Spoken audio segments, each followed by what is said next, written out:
Hey, welcome back. So for this video, we're going to make this adjustable box right here. Notice we have 5 variables that we'll be using, and then all of these other steps right here.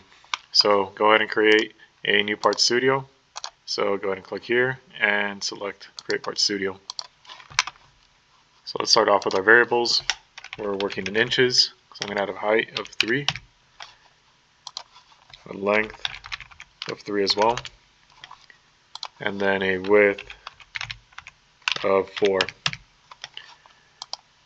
So we're going to add a wall thickness of, my value will be 0.2. You can use whatever value you're using for the thickness of your wood. I'm going to add a value for our diameter at the bottom of our piece. So this will be around 1 inch. At this point, let's create a plane on the front view. We're going to offset it, and we're going to use the value of our length. But we want to make sure we're dividing this by 2, and go ahead and hit enter. So type out length divided by 2, and this is what we should have. So now we're going to create a sketch on this plane right here. Let's go to our front view.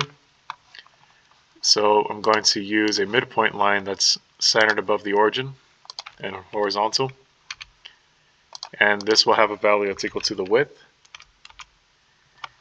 but the height of this will be placed at a value of the height that we're using. Alright, so now we're going to create a pattern using the line tool. So notice I'm doing this pattern right here, making sure all my dots are vertical to each other, and all my lines are either vertical or horizontal. And I want to do this a total of 4 times until I am horizontal to the origin. So notice this point is horizontal to the origin. So let's make sure we make all of these lines equal to each other. So select them, make them equal. We're going to add a value right here, a thickness equal to the wall thickness. And this is good. So now we're going to mirror this, all of what we just created, mirroring it about this part. And then we're going to create a similar pattern down below. And we're going to go up, across, over, and then down again, and then let's go ahead and connect it. So we do want to make all of these equal to each other as well. So select these and click this equal symbol here. And lastly, we do need a height value that's equal to the thickness of the walls that we're using. And we have our wall. So go ahead and click accept. We're going to extrude this. So with the value of the thickness. So at this point, let's go ahead and select the face that we're extruding, flip this, and go ahead and accept. So now we're going to mirror this part, and the mirror plane will be the front view. And let's go ahead and check our distance. So if we select this line and this line, we have a parallel distance of 3 inches, which is equal to our length that we're using.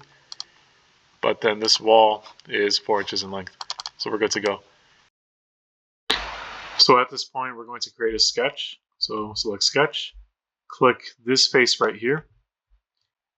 And then we're going to select these dots right at these corners. So notice I have 4 dots selected, and click on this right here for project. So now we're going to use our line tool. We're going to click on this first line.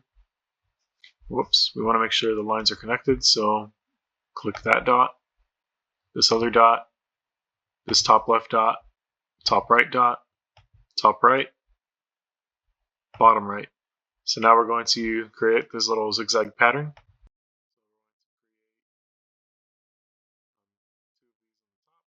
Or 3 in the top and 4 in the bottom.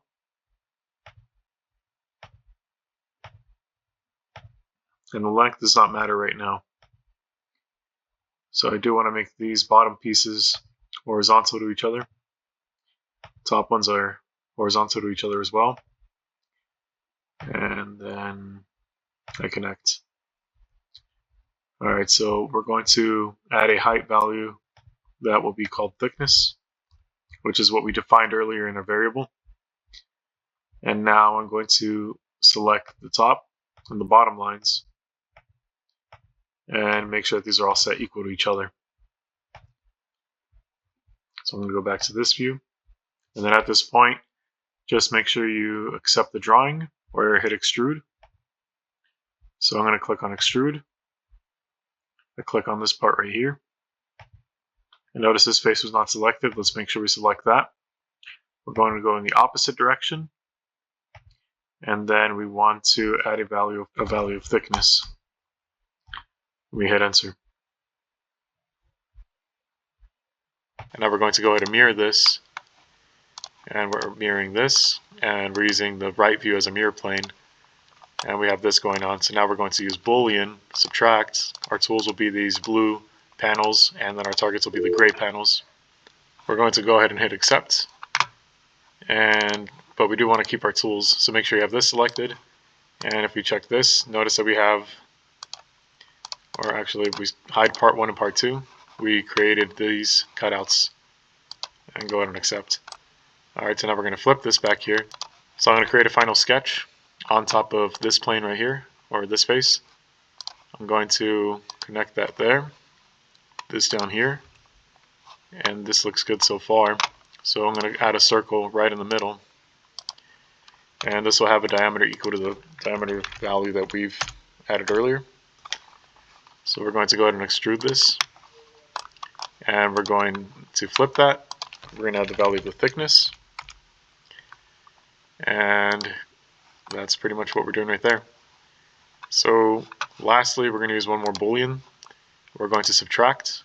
Our tools will be these panels over here, and then our target will be this face here. And we go ahead and accept that. Let's go ahead and hide all of these, and this is what we should have. So at this point we're pretty much finished. So if you play around with this, if you change these values, everything should work out fine. So I just changed the height. If I change my length to a value of 6, we should get that. If I change my thickness to 0.1, everything should change accordingly. And then if I change my width, I should have a value, let's say of 8, and everything changes naturally. So at this point we are finished. So I'll make another video for downloading the files to laser cut this. So at this point we are finished. Keep in mind that if you want to move forward with laser cutting this, you do want to download each file. So click export as DXF, and you want to change this based on whatever you want. We will be using inches in my class, so we do need to do this for every wall. And just notice you'll end up with a file like this, and you can start laser cutting. But if you want to 3D print this, you can go ahead and export and download this as an STL file. So anyways, that's pretty much it. Thanks for watching, and try it out.